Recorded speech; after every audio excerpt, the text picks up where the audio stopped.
दिलवा के बतिया बताई कैसे, दिलवा के बतिया बताई कैसे।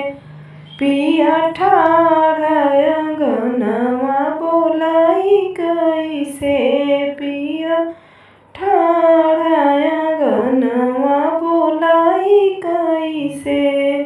चूड़ी खनकौबै त सासु जानी जाई है, चूड़ी खनकौबै त सासु जानी जाई है।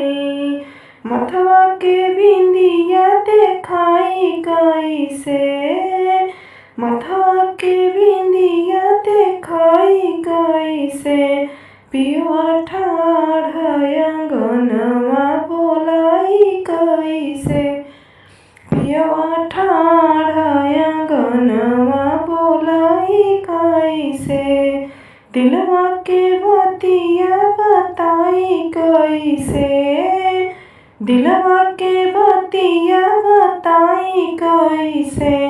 पियवा ठाड़ अंगनवा बोलाई कैसे, पियवा ठाड़ अंगनवा बोलाई कैसे।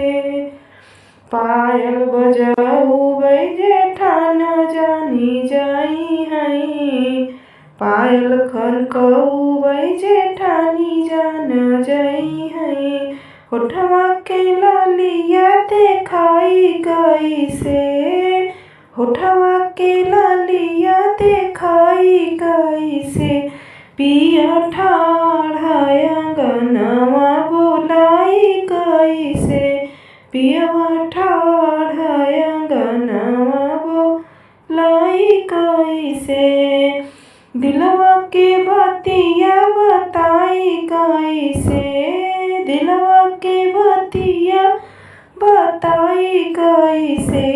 पियवा ठाड़ अंगनवा बोलाई कैसे, पियवा ठाड़ अंगनवा बोलाई कैसे।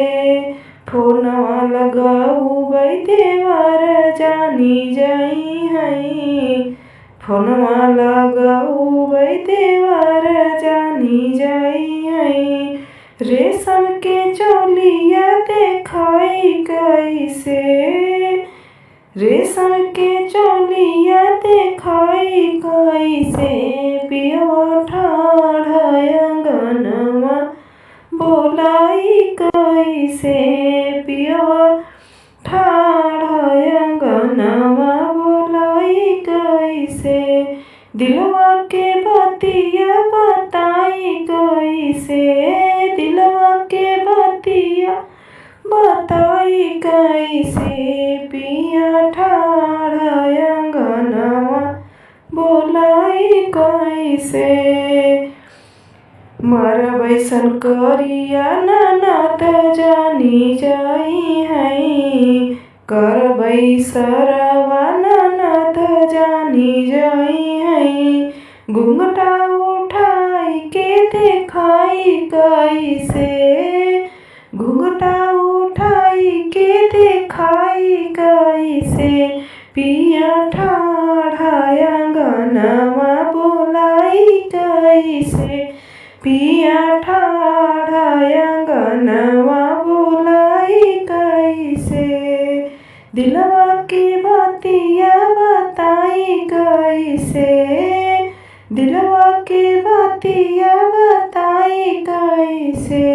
पिया ठाड़ अंगनवा बोलाई कैसे, पिया ठाड़ अंगनवा बोलाई कैसे।